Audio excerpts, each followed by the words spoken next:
नमस्कार, Aryan TV national में आपका स्वागत है और मैं हूं आपके साथ सुमन पाल। बुलेटिन की शुरुआत करते हैं बड़ी खबरों के साथ। और देश के सबसे भरोसेमंद लॉन्च व्हीकल PSLV से ही इसरो ने साल 2026 का पहला ऑर्बिटर मिशन लॉन्च किया। और लॉन्च टाइम सटीक, उड़ान दमदार, लेकिन मिशन अपने आखिरी पड़ाव पर पूरा नहीं हो सका। आपको बता दें कि इसको लेकर ही सतीश धवन स्पेस सेंटर से ही उड़ान भरने वाला PSLV C-62 आखिरी स्टेज में ही गड़बड़ी का शिकार हो गया और नतीजा ये रहा कि भारत का हाई टेक अर्थ EOS N1 अन्वेषा ऑर्बिट में ही स्थापित नहीं हो पाया। देखिए खास रिपोर्ट में। इसरो का मिशन फेल। सुबह 10:18 आंध्र प्रदेश के श्रीहरिकोटा स्थित सतीश धवन स्पेस सेंटर के फर्स्ट लॉन्च पैड से PSLV C-62 ने भरी उड़ान। 44.4 मीटर लंबे 4 चरणों में PSLV-DL रॉकेट ने इसरो के 2026 के पहले मिशन को आसमान की ओर ले जाना शुरू किया। इस मिशन का दिल था EOS N1, जिसे नाम दिया गया था अन्वेषा, एक अत्याधुनिक हाइपर स्पेक्ट्रल अर्थ ऑर्बिटवेशन सैटेलाइट जिसे defence research and development organisation DRDO ने विकसित किया है। अन्वेषा को करीब 512 से 600 किलोमीटर ऊंची सन सिंक्रोनस पोलर ऑर्बिट में स्थापित किया जाना था। ऑर्बिट से पहले ही अंतरिक्ष में गायब हो गया अन्वेषा। इसरो के मुताबिक PSLV C-62 के पहले और दूसरे स्टेज ने पूरी तरह सामान्य प्रदर्शन किया, लेकिन तीसरा स्टेज यानी PS3 की समाप्ति के बिल्कुल करीब यान में असामान्य व्यवहार देखा गया। इसरो प्रमुख डॉक्टर V नारायण ने बताया, तीसरे स्टेज के आखिर तक यान का प्रदर्शन उम्मीद के मुताबिक था, लेकिन उसी के करीब हमें गड़बड़ी दिखी और उड़ान पथ में भटकाव आया। लॉन्च के बाद अंतरिक्ष में खो गए 16 सैटेलाइट। इसी गड़बड़ी की वजह से EOS N1 और अन्य को पैसेंजर सैटेलाइट ऑर्बिट में तैनात नहीं हो सके। इसरो ने साफ किया है कि मिशन की विस्तृत जांच शुरू कर दी गई है। आप समझते हैं अन्वेषा आखिर क्यों इतना खास था? अन्वेषा में लगे हाइपर स्पेक्ट्रल सेंसर। ये सेंसर साधारण कैमरों से कई गुना ज्यादा स्मार्ट हैं। हर एक पिक्सल में सैकड़ों लाइट बैंड रिकॉर्ड करने की क्षमता, यानी जंगलों में छिपे दुश्मन, बंकरों में मौजूद आतंकी, सीमाओं पर हलचल, सब पर पैनी नजर। 8 महीने में दूसरी विफलता, उठ रहे सवाल। ये पिछले 8 महीनों में PSLV की दूसरी दुर्लभ विफलता है। यही वही विश्वसनीय रॉकेट है जिसने चंद्रयान 1 और आदित्य L1 जैसे मिशन को सफल बनाया था और इसका सक्सेस रेट 94% यानी कि 63 उड़ानों में रहा है। चूंकि PSLV C-61 की जांच रिपोर्ट अभी तक सार्वजनिक नहीं की गई है, ऐसे में C-62 के तीसरे चरण में फिर से वही दिक्कत आना गंभीर सवाल खड़े करता है। सॉलिड फ्यूल मोटर की विश्वसनीयता, नोजल की समस्या या 2026 के व्यस्त शेड्यूल के बीच जल्दबाजी, इन सभी पहलुओं पर अब चर्चा शुरू हो गई है। भविष्य की योजनाओं पर असर। इसरो ने इस घटना की जांच के लिए फेलियर एनालिसिस कमेटी द्वारा जांच की बात कही है। हालांकि इस विफलता का असर भारत के निजी स्पेस इकोसिस्टम पर पड़ सकता है। NSIL के जरिए होने वाले कमर्शियल लॉन्च पर भरोसा कम होने का खतरा है। ये दोहरा झटका इसरो के 2026 के लक्ष्यों के लिए एक चुनौती है, जिसमें 100 से अधिक उपग्रहों को लॉन्च करना, नाविक या विस्तार और गगनयान की तैयारियां शामिल हैं। चेयरमैन V नारायण की टीम ने जल्द वापसी का संकल्प लिया है और वो LVM-3 जैसे विकल्पों पर भी विचार कर रही हैं, ताकि दुनिया की नजरों में भारत की अंतरिक्ष क्षमता और आत्मनिर्भरता बनी रहे। कैसे काम करता है Anvesha? Anvesha satellite hyper spectral remote sensing तकनीक पर काम करता है, जो रोशनी के ज्यादा स्पेक्ट्रम को डिटेक्ट करता है, यानी ये कुछ ही रंगों के बजाय रोशनी के सैकड़ों बारीकी रंग पकड़ सकता है। ये सैटेलाइट जो बारीक कलर डिटेक्ट करता है, उससे ये पता चल जाता है कि तस्वीर असल में किस चीज की है। ये एक ऐसा स्कैनर की तरह है जो अलग अलग तरह की मिट्टी, पौधे, इंसानी एक्टिविटी या किसी भी चीज को उसकी अलग चमक से पहचान सकता है। एडवांस्ड अर्थ ऑब्जर्वेशन में मिलेगी मदद। ये मिशन इसरो की कमर्शियल शाखा न्यू स्पेस इंडिया लिमिटेड के जरिए हासिल किए गए एक अहम कॉन्ट्रैक्ट का हिस्सा था, यानी ये मिशन वैज्ञानिक, सैन्य और कमर्शियल तीनों लिहाज से बेहद अहम था। PSLV जो Chandrayaan 1 Mars orbit mission, Aditya L1 और एस्ट्रोस्टेट जैसे ऐतिहासिक मिशन लॉन्च कर चुका है, जिसने 2017 में एक साथ 104 सैटेलाइट लॉन्च किए थे और दुनिया में रिकॉर्ड बनाया था। आज उसी PSLV को एक तकनीकी चुनौती का सामना करना पड़ा। हालांकि इसरो का ट्रैक रिकॉर्ड बताता है कि हर असफलता आने वाली सफलता की नींव बनती है। अब सबकी नजर इसरो की जांच रिपोर्ट पर है ताकि अन्वेषा जैसी रणनीतिक योजनाएं और ज्यादा मजबूत होकर दोबारा उड़ान भर सके। PSLV C62 की ये उड़ान भले ही लक्ष्य तक नहीं पहुंच सकी, लेकिन ये भी सच है कि भारत का अंतरिक्ष कार्यक्रम असफलताओं से नहीं, उससे मिली सीख से मजबूत हुआ है। अन्वेषा भले ही आज ऑर्बिट में ना हो, लेकिन उसकी टेक्नोलॉजी, उसका मकसद और उसकी देश की सुरक्षा को लेकर भूमिका अब भी उतनी ही अहम है। इसरो के वैज्ञानिक हर सवाल का जवाब ढूंढने में जुटे हैं, हर तकनीकी खामी को सुधारने का भरोसा दिला रहे हैं, क्योंकि भारत के अंतरिक्ष सफर में हर असफल मिशन अगली ऐतिहासिक सफलता की शुरुआत बनता जा रहा है। अब निगाहें इसरो की जांच रिपोर्ट पर है और इंतजार है उस दिन का जब अन्वेषा फिर से भारत की स्पेस आई बनकर आसमान से दुश्मन की हर हरकत पर नजर रखेगा। हम आपको ले चलते हैं मध्य पूर्व की ओर, जहां पर एक बार फिर से ही तनाव की स्थिति बन गई है। ईरान और अमेरिका के बीच में राजनीतिक और सैन्य खतरों का नया दौर शुरू हो गया है। ईरान की संसद के ही स्पीकर मोहम्मद बागेर बालिबाफ ने ही कड़ी चेतावनी दी है कि अगर अमेरिका ने ईरान पर हमला किया तो इजराइल और अमेरिका सैन्य अड्डे, जहाज और अन्य ठिकानों ईरान के बेद निशाने पर होंगे। ये बयान ऐसे समय में आया है जब ईरान में ही सरकार के खिलाफ विरोध प्रदर्शन तीसरे हफ्ते में प्रवेश कर चुके हैं। प्रदर्शनकारियों और सुरक्षा बलों के बीच में हिंसक झड़पों में अब तक दर्जनों लोग मारे जा चुके हैं और अमेरिकी राष्ट्रपति डोनाल्ड ट्रंप ने ही प्रदर्शनकारियों का समर्थन किया है और चेतावनी दी है कि अमेरिका किसी भी तरह की स्थिति के लिए पूरी तरह से तैयार है। इस रिपोर्ट में हम आपको बताएंगे ईरान और अमेरिका के बीच बढ़ते तनाव का वैश्विक राजनीतिक और आर्थिक प्रभाव क्या हो सकता है, ईरानी विरोध प्रदर्शन की वर्तमान स्थिति क्या है और अमेरिका ईरान के बीच संभावित सैन्य विकल्प क्या है। ट्रंप की धमकी के बाद ईरान की सख्त चेतावनी।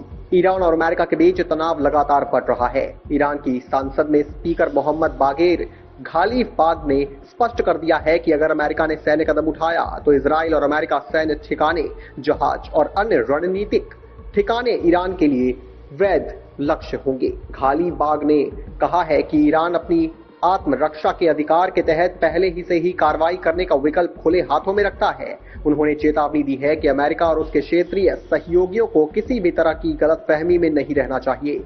ये बयान संसद के एक हंगामेदार सत्र में आया, जिसमें कई सांसद मंच के पास पहुंचे और डेथ टू अमेरिका के नारे लगाए। ईरान में विरोध प्रदर्शन। वहीं देश के विभिन्न हिस्सों में सरकार के खिलाफ विरोध प्रदर्शन लगातार तीसरे हफ्ते में प्रवेश कर चुके हैं। तेहरान, मशहद और कई अन्य शहरों में प्रदर्शन जारी है। रिपोर्ट के मुताबिक इन प्रदर्शनों में हिंसा भड़क गई है और अब तक कम से कम 116 लोगों की मौत हो चुकी है। इंटरनेट और फोन सेवाओं के प्रतिबंध के कारण वास्तविक स्थिति का पता लगाना मुश्किल है। मानवाधिकार संगठनों के अनुसार करीब 2600 लोगों को हिरासत में लिया गया है। प्रदर्शनकारियों का कहना है कि उनकी मांगे लोकतंत्र और नागरिक स्वतंत्रताओं को लेकर हैं। दूसरी ओर सरकार ने विरोध प्रदर्शन को नियंत्रित करने के लिए सुरक्षा बलों को तैनात किया है। अमेरिका की प्रतिक्रिया और वैश्विक परिप्रेक्ष्य। अमेरिकी राष्ट्रपति डोनाल्ड ट्रंप ने सोशल मीडिया के माध्यम से ईरानी प्रदर्शनकारियों का समर्थन किया है और कहा है कि ईरान पहले से कहीं अधिक आजादी के करीब है। अमेरिकी विदेश विभाग ने चेतावनी दी है कि राष्ट्रपति ट्रंप के बयान को गंभीरता से लेना चाहिए। अमेरिकी सेना ने भी कहा है कि मध्य पूर्व में उसकी सेनाएं अपने सहयोगियों और हितों की रक्षा के लिए पूरी तरह तैयार हैं। विश्लेषकों का कहना है कि ईरान पर किसी भी सैन्य कार्रवाई का प्रभाव केवल मध्य पूर्व तक सीमित नहीं रहेगा, बल्कि वैश्विक तेल बाजार, अंतर्राष्ट्रीय सुरक्षा और अमेरिकी इजराइल गठबंधन पर भी असर डाल सकता है। संभावित सैन्य विकल्प और खतरे। राष्ट्रपति ट्रंप को ईरान पर संभावित सैन्य हमले के विकल्प दिखाए गए हैं। इन विकल्पों में हवाई हमले, मिसाइल हमले और रणनीतिक ठिकानों पर हमला शामिल है। विशेषज्ञों का कहना है कि किसी भी सैन्य कार्रवाई का उत्तर ईरान की तरफ से तीव्र हो सकता है। ये केवल जवाबी कार्रवाई तक सीमित नहीं रहेगा। इजराइल और क्षेत्र में मौजूद अमेरिकी ठिकाने ईरान के लिए वैध लक्ष्य बन जाएंगे। वैश्विक स्तर पर तेल की आपूर्ति, शांति प्रयास और आर्थिक स्थिरता पर इसका गंभीर असर पड़ सकता है। ईरानी राजनीति और भविष्य। ईरान में विरोध प्रदर्शनों का राजनीतिक परिदृश्य लगातार बदल रहा है। युवा और महिला प्रदर्शनकारी सड़कों पर हैं और लोकतंत्र और नागरिक अधिकारों के लिए आवाज उठा रही हैं। विशेषज्ञों का कहना है कि यदि अमेरिकी सैन्य हस्तक्षेप हुआ तो ये ईरानी राजनीतिक और मध्य पूर्व की स्थिरता को गहरा झटका देगा। ये क्षेत्रीय तनाव को बढ़ाएगा और शरणार्थियों की समस्या, ऊर्जा संकट और वैश्विक व्यापार को प्रभावित करेगा। इसी बीच ईरानी सरकार ने प्रदर्शनकारियों को रोकने और स्थिति को नियंत्रित करने के लिए सुरक्षा बलों की उपस्थिति और इंटरनेट प्रतिबंध को बढ़ाया है। ये स्थिति अंतर्राष्ट्रीय समुदाय के लिए चुनौतीपूर्ण हो सकती है। वैश्विक प्रतिक्रिया और विश्लेषण।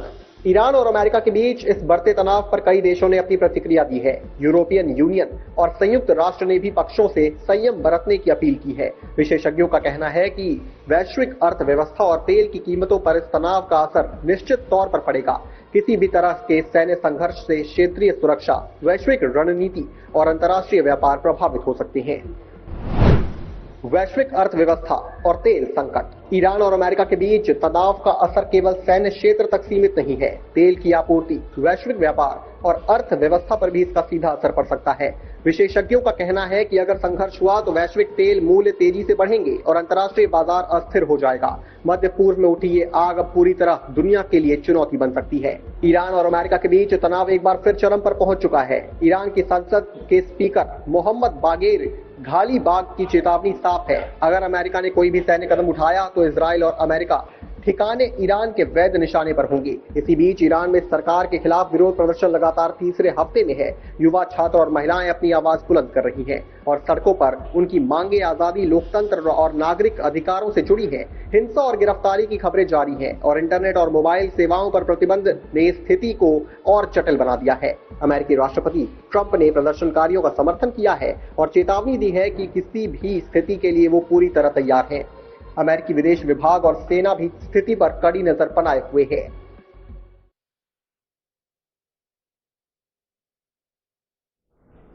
पतंग की डोर से कूटनीति, भारत की संस्कृति के रंग में भारत जर्मनी की दोस्ती। जी हां, गांधीनगर और अहमदाबाद सिर्फ राजनीतिक नहीं बल्कि सांस्कृतिक कूटनीति के गवाह बने, जो प्रधानमंत्री नरेंद्र मोदी और जर्मन चांसलर के साबरमती के किनारे ही पतंग उड़ाई। तो यहां पर सिर्फ एक खेल नहीं था और भारत की संस्कृति का संदेश दोस्ती, आजादी और ऊंचाई छूने का भी प्रतीक है। देखिए खास रिपोर्ट। प्रधानमंत्री और जर्मन चांसलर मर्ज की दोस्ती, 25 साल की रणनीतिक साझेदारी का जश्न, कई समझौते पर हस्ताक्षर, रक्षा साझेदारी, चांसलर मर्ज की भारत की पहली आधिकारिक यात्रा, प्रधानमंत्री नरेंद्र मोदी और जर्मन चांसलर की अहम द्विपक्षीय बैठक साबरमती में हुई। बैठक के बाद दोनों नेताओं ने मीडिया को संयुक्त बयान दिया। प्रधानमंत्री मोदी ने कहा कि भारत और जर्मनी ने कई समझौते हस्ताक्षर किए हैं और इस वर्ष दोनों देशों की रणनीतिक साझेदारी को 25 साल पूरे हो गए हैं। इस साझेदारी का मकसद सिर्फ व्यापार या रक्षा नहीं बल्कि दोनों देशों के बीच विश्वास और वैश्विक स्थिरता को मजबूत करना है। प्रधानमंत्री मोदी ने कहा कि जर्मनी की अर्थव्यवस्था में भारतीयों का योगदान बहुत महत्वपूर्ण है। जर्मन कंपनियां भारत में निवेश कर रही हैं और रोजगार पैदा कर रही हैं। इसके अलावा रक्षा सहयोग को बढ़ावा देने के लिए प्रक्रियाओं को सरल बनाने की पहल भी इस बैठक का हिस्सा रही। पीएम मोदी ने कहा कि दोनों देशों की रक्षा उद्योग सह विकास और सह उत्पादन के नए अवसर तलाशेंगे, जो न केवल भारत बल्कि जर्मनी के लिए भी लाभदायक होंगे। रक्षा सहयोग केवल तकनीकी साझेदारी तक सीमित नहीं है, यह रणनीतिक सुरक्षा, तकनीकी विकास और स्थानीय उद्योग को सशक्त बनाने की दिशा में भी महत्वपूर्ण है। पीएम मोदी ने कहा कि इस कदम से रक्षा व्यापार में पारदर्शिता बढ़ेगी और दोनों देशों की सुरक्षा ताकत मजबूत होगी। निवेश बढ़ेगा, रोजगार मिलेगा, टेक्नोलॉजी आएगी, रिसर्च को ताकत मिलेगी, युवाओं के लिए खुलेंगे नए अवसर, ग्रीन विकास से मजबूत होगा भविष्य, दुनिया में और ऊंची होगी भारत की आवाज। दोनों नेताओं ने आतंकवाद के खिलाफ अपनी एकजुटता भी दोहराई। प्रधानमंत्री मोदी ने कहा कि आतंकवाद पूरी मानवता के लिए गंभीर खतरा है और भारत जर्मनी इसके खिलाफ दृढ़ता से लड़ाई जारी रखेंगी। इस बैठक में आतंकवाद के नए रूप, वित्तीय नेटवर्क और तकनीकी साधनों का भी जायजा लिया गया। इस ताजा प्रयास से अंतर्राष्ट्रीय सहयोग और नीति निर्माण में मदद मिलेगी। वैश्विक मुद्दों पर चर्चा में बैठक का अहम हिस्सा रही। पीएम मोदी ने कहा कि यूक्रेन और गाजा जैसे क्षेत्रीय संकटों पर विस्तार से चर्चा किया गया। भारत हमेशा विवादों और समस्याओं के शांतिपूर्ण समाधान का पक्षधर है। इसके साथ ही दोनों नेता वैश्विक संसाधनों में सुधार और राष्ट्रीय सुरक्षा परिषद की G4 के माध्यम से प्रयासों पर भी सहमत हुए। इसका मतलब है कि भारत और जर्मनी वैश्विक चुनौतियों के समाधान में समान सोच रखते हैं। भारत जर्मनी रिश्तों की प्लेटिनम जुबिली और भारत जर्मनी स्ट्रेटेजिक पार्टनरशिप की सिल्वर जुबिली मना रहे हैं। यानी हमारे रिश्तों में प्लेटिनम की परमानेंसी और सिल्वर की चमक भी है। फ्रेंड्स, भारत और जर्मनी की पार्टनरशिप एक सीमलेस पार्टनरशिप है, जिसकी नींव साझा मूल्यों और आपसी विश्वास पर टिकी है। हर सेक्टर में हमारे बीच म्यूचुअली बेनिफिशियल अपॉर्चुनिटीज है। हमारी एमएसएमईज और जर्मनी की मिटलस्टैंड के बीच जारी मैन्युफैक्चरिंग सहयोग, आईटी और सर्विस में तेजी से बढ़ता सहयोग, ऑटोमोटिव, एनर्जी, मशीनरी व केमिकल सेक्टर्स में जॉइंट वेंचर्स और रिसर्च कोलैबोरेशन से उभरती नई टेक्नोलॉजी और इन मजबूत लिंकेजेस का सीधा लाभ हमारे व्यापार को मिला है। प्रधानमंत्री मोदी ने चार्ल्सन मर्च की यात्रा को दोनों देशों के संबंधों में नई ऊर्जा देने वाला बताया। यह यात्रा केवल औपचारिक नहीं थी, बल्कि यह राजनीतिक, आर्थिक, सुरक्षा और सांस्कृतिक क्षेत्र में सहयोग को और मजबूत करने वाली साबित हुई। दोनों देशों के बीच विश्वास और साझेदारी इस यात्रा के मुख्य संदेश रहे। विशेषज्ञों का मानना है कि इस बैठक का असर लंबी अवधि तक महसूस किया जाएगा। रक्षा उद्योगों में सह विकास, आतंकवाद के खिलाफ साझा रणनीति, वैश्विक संसाधनों में सुधार, ये सभी कदम भारत और जर्मनी को वैश्विक मंच पर मजबूत बनाते हुए नजर आएंगे। यही नहीं, आर्थिक और तकनीकी सहयोग से दोनों देशों की जनता को भी लाभ मिलेगा। इस बैठक ने साबित कर दिया है कि भारत और जर्मनी का रिश्ता सिर्फ औपचारिक या व्यापारिक नहीं है, बल्कि यह रणनीतिक, सांस्कृतिक और वैश्विक जिम्मेदारी में भी गहरा है। रक्षा, आतंकवाद, वैश्विक चुनौतियां और सहयोग, एक नए रास्ते, यही इस मुलाकात का संदेश है। प्रधानमंत्री नरेंद्र मोदी 3 दिन के गुजरात दौरे पर हैं। उन्होंने ही जर्मन के चांसलर फ्रेडरिक को ही मुलाकात की है। इस दौरान उन्होंने क्या कुछ कहा है, चलिए सुनते हैं। गाजा सहित कई वैश्विक और क्षेत्रीय मुद्दों पर विस्तार से चर्चा की। भारत सभी समस्याओं और विवादों के शांतिपूर्ण समाधान का पक्षधर रहा है और इस दिशा में किए जा रहे सभी प्रयासों का समर्थन करता है। हम एक मत है कि आतंकवाद पूरी मानवता के लिए एक गंभीर खतरा है। भारत और जर्मनी इसके विरुद्ध एकजुट होकर पूरी दृढ़ता से लड़ाई जारी रखेंगे। भारत और जर्मनी सहमत है कि ग्लोबल चैलेंजेस से निपटने के लिए ग्लोबल इंस्टीट्यूशंस में सुधार अत्यंत महत्वपूर्ण है। यूएन सिक्योरिटी काउंसिल में सुधार के लिए G4 के माध्यम से हमारा संयुक्त प्रयास इसी सोच का प्रमाण है। एक्सेलेंस,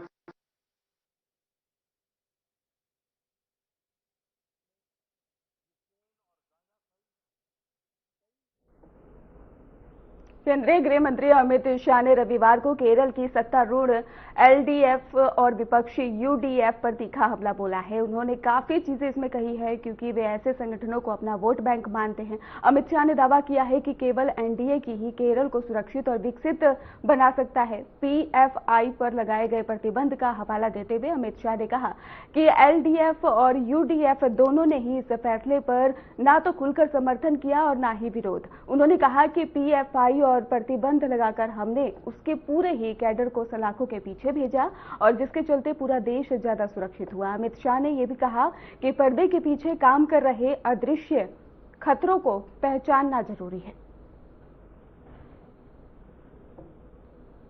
सबरीमाला के खजाने की रक्षा न कर पाए वो हमारी आस्था को बचा सकता है क्या?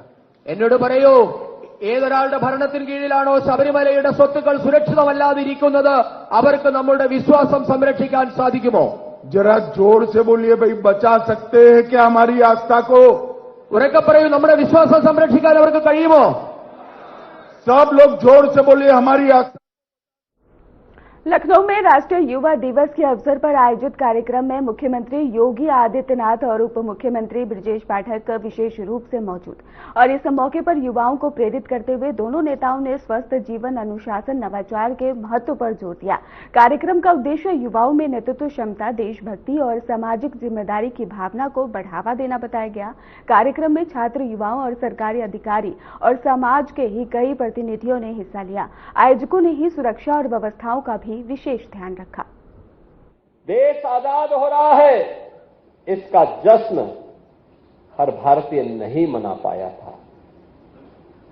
लेकिन यह देश जब अपनी आजादी के 75 वर्ष पूरा कर रहा था, तब प्रधानमंत्री मोदी जी के विजनरी नेतृत्व में भारत, हर भारतीय अपने आजादी के अमृत महोत्सव के साथ जुड़ रहा था।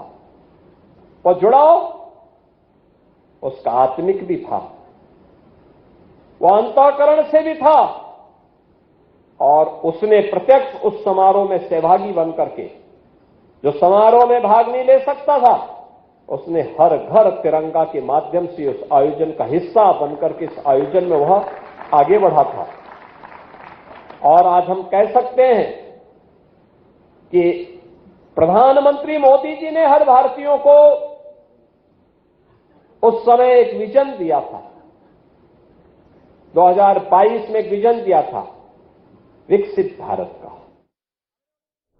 देहरादून में स्वामी विवेकानंद की जयंती के अवसर पर ही आयोजित राष्ट्रीय युवा दिवस कार्यक्रम में मुख्यमंत्री पुष्कर सिंह धामी विशेष रूप से मौजूद रहे। इस मौके पर मुख्यमंत्री ने युवाओं को स्वस्थ जीवन, अनुशासन, देशभक्ति के महत्व से प्रेरित किया।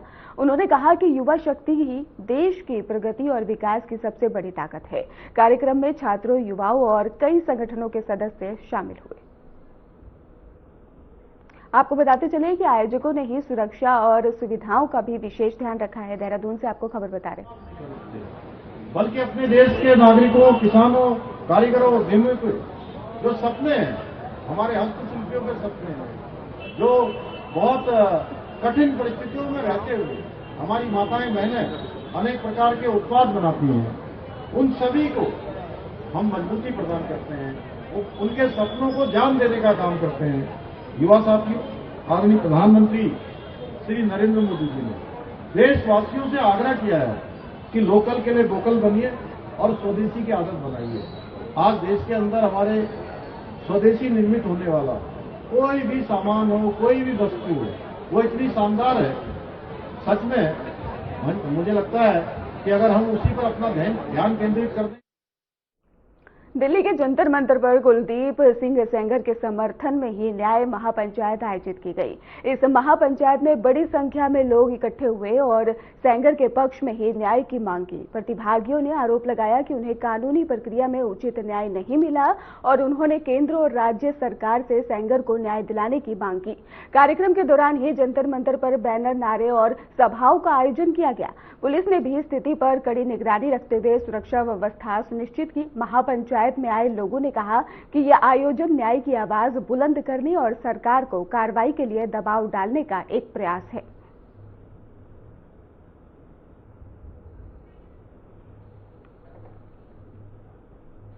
फिलहाल खास बुलेटिन में बस इतना ही। आप देखते रहिए आर्यन टीवी नेशनल।